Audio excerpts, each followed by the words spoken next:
जोहार, नमस्कार दोस्तों। मैं आज सहायक आचार्य परीक्षा की जो जेएसएससी ने नोटिस जारी किया है, नोटिस नंबर 33 के साथ उपस्थित हूँ। इस नोटिस में क्या क्या बातें हैं उसकी चर्चा होगी। साथ साथ क्या विषय चयन में हो रही है कोई परेशानी, उस पर भी चर्चा होगी। तो जो भी सहायक आचार्य परीक्षा 2024 में देने वाले हैं, तो 6 to 8 वाले इस वीडियो को बिना स्किप किए हुए लास्ट तक जरूर देखेंगे। तो झारखंड कर्मचारी चयन आयोग द्वारा नोटिस आया हुआ है, नोटिस नंबर 33। ये 17/5 का नोटिस है, 17/5/2024 का। इस नोटिस की क्या मुख्य बातें हैं इसको देखा जाए तो ध्यान रखिएगा। इसमें मुख्य उद्देश्य इस नोटिस को जेएसएससी का ये है देने का कि 6 to 8 में जो पेपर आपका चयन करना था उसके लिए लिंक खोला गया है। इससे संबंधित बातें हैं। तो चलिए देखते हैं। झारखंड प्रारंभिक विद्यालय प्रशिक्षित सहायक आचार्य संयुक्त प्रतियोगिता परीक्षा 2023 अंतर्गत आवश्यक सूचना 24 दिनांक 10/4/2024 के क्रम में सूचित किया जाता है कि प्रथम एवं द्वितीय चरण में स्नातक प्रशिक्षित सहायक आचार्य 6 to 8 के पद के विरुद्ध आवेदन समर्पित करने वाले अभ्यर्थियों से परीक्षा अंतर्गत पत्र 4 हेतु विषय का विकल्प प्राप्त करने के लिए लिंक आयोग की वेबसाइट पर 17/5 से 23/5/2024 तक उपलब्ध रहेगा। मतलब 17 से 23/5/2024 तक ही उपलब्ध है। इस बीच आपको क्या करना है, आपको जाकर के वहाँ पे मोबाइल से ना करेंगे, मोबाइल से भी हो जाता है और साइबर कैफ़े में या आपका लैपटॉप है या पीसी है उससे भी कर सकते हैं। लेकिन एक परेशानी हो सकती है, वह जब आप विषय चयन करेंगे तो उस समय आपको चाहिए एक रजिस्ट्रेशन नंबर आपको मिला होगा, वो ज़रूर होगा। उस नंबर के साथ साथ आपको पासवर्ड भी मिला होगा, वह पासवर्ड भी आपको चाहिए। अगर पासवर्ड भूल गए होंगे तो कोई बात नहीं, रीजनरेट आप पासवर्ड कर सकते हैं। क्या अगर पासवर्ड भूल गए होंगे तो रीजनरेट कर लीजिएगा, हो जाता है, इस पर कोई परेशानी नहीं है। तो चलिए आगे बढ़ते हैं।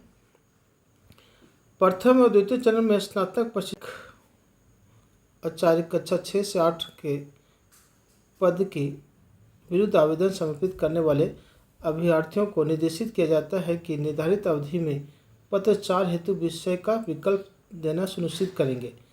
उक्त अवधि में के उपरांत परीक्षा अंतर्गत पत्र 4 जो सब्जेक्ट 4 है हेतु विषय का विकल्प प्राप्त करने के लिए कोई दावा मान्य नहीं होगा। बाद में फिर कहिएगा कि ये विषय तो नहीं होगा। यदि किसी अभ्यर्थी द्वारा विषय विकल्प का चयन नहीं किया जाता है तो संबंधित अभ्यर्थी के पत्र 4 के अंतर्गत विकल्प के संबंध में आयोग द्वारा निर्णय लिया जाएगा। मतलब जो भी निर्णय लेगा आयोग लेगा, जेएसएससी का निर्णय फिर आपको मान्य होगा। वो जो कह दिया तो कह दिया, नहीं तो फिर बाद में आप प्रॉब्लम में पड़ोगे, उसकी पूरी जिम्मेवारी आपकी होगी। तो चलिए आगे देखते हैं। प्रथम एवं द्वितीय चरण में स्नातक प्रशिक्षित सहायक आचार्य 6 to 8 के पद के विरुद्ध आवेदन समर्पित करने वाले अभ्यर्थियों के आवेदन में पद के चयन में त्रुटि कुछ हुआ है। निम्नांकित अभ्यर्थी पद के चयन के साथ साथ पत्र 4 के विषय हेतु विकल्प देना सुनिश्चित भी करेंगे। मतलब ये जो रजिस्ट्रेशन नंबर है यहाँ से लेकर के कुल 72 है। 72 ऐसे अभ्यर्थी हैं जिनका ऑप्शन में वहाँ पे कुछ सब्जेक्ट में कुछ त्रुटियाँ हैं। उस त्रुटियों को ज़रूर करेक्शन कर लीजिएगा, नहीं तो फिर बाद में आपको प्रॉब्लम होगा। जेएसएससी जो कहेगी वो आपको मान्य होगा, आप कुछ भी कर लीजिए, कोई उपाय नहीं, क्योंकि आपको नोटिस दे चुका है। अब नोटिस का अवहेलना करेंगे तो फिर कुछ भी हो सकता है। लेकिन इस बीच आपको जल्दी से जा कर के पहले जो अभी तक अपना 4th जो विषय है या पेपर है उसको अगर आप चयन न किए होंगे तो जाके कर लीजिएगा। वहाँ क्या समस्या हो रहा है, चलिए उसको अगले पेज में देखते हैं। चलिए देखिए इस पेज में क्या समस्या हो रहा है। जैसे मान लीजिए आप जेटेट के अभ्यर्थी हो या सीटेट के हो या कोई अदर टेट के हो, आपने एक अपना सब्जेक्ट चुना होगा इकोनॉमिक्स, आपका यह ऑनर्स पेपर, जैसे मैंने यहाँ देख रहा हूँ इसमें एक पेपर चुना गया है, ऑनर्स पेपर है था इकोनॉमिक्स। अब वो तो ठीक है, यहाँ तक तो कोई दिक्कत नहीं है, आपका अपना ऑनर्स पेपर फिजिक्स भी हो सकता है, केमिस्ट्री भी हो सकता है, जो भी होगा होगा, यहाँ तक कोई बड़ी बात नहीं है। लेकिन जैसे ही आप आओगे सब्जेक्ट प्रेफरेंस में यहाँ पे, तो यहाँ पे सब्जेक्ट लिमिटेड सब्जेक्ट है, 6 या 7 सब्जेक्ट ही देता है।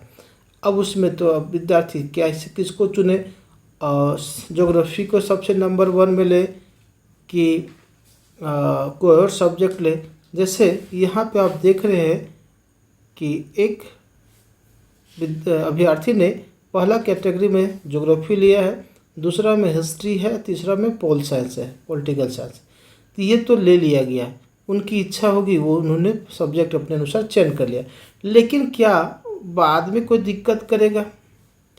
जैसे मान लीजिए क्या उनका ये अपना सब्जेक्ट है, जिस प्रकार टेट में सीधा सीधी एसएसटी से क्वेश्चन पूछा था, आप सामाजिक विज्ञान के शिक्षक बने तो आपको सामाजिक विज्ञान का क्वेश्चन देना है, अगर आप साइंस के हो तो साइंस का देना है, इस तरह का क्वेश्चन सीधा सीधी वहाँ अटेम्प्ट करना था।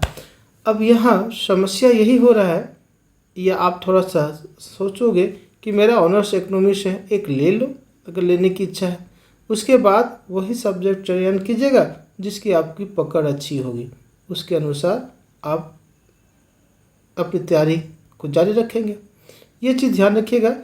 इस पे अभी मुझे लगता है कि हो सकता है कि कोई कंप्लेन करेगा जेएसएससी को, तो फिर से कोई नोटिस आ सकता है, क्योंकि यहाँ एक फंडा फंस रहा है, ये वाली बात।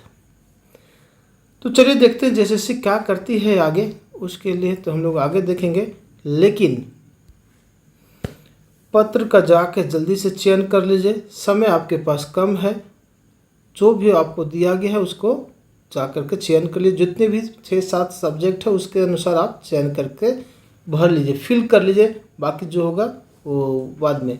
एक बार फिल कर लीजिएगा तो फिल करने के बाद वहाँ फिर ऑप्शन नहीं देता है रीचेक करने का या कुछ नहीं, फिल कर दिए, सबमिट कर दिए, ख़त्म कहानी, जो होगा फिर जेएसएससी समझेगा। ऐसा सोच समझ करके आपको भरना है। चलिए इस प्रकार की नई नोटिस के साथ फिर से उपस्थित हूँगा। लेकिन अगर आपको मेरे चैनल पर पहली बार आप देख रहे हो यह वीडियो को, तो लाइक ज़रूर कर लीजिएगा। जो सहायक आचार्य की परीक्षा की तैयारी कर रहे हैं उनको ये वीडियो ज़रूर शेयर कर दीजिएगा, और चैनल पर पहली बार है तो सब्सक्राइब कर दीजिएगा। मिलते हैं नेक्स्ट वीडियो में, तब तक के लिए जय हिंद।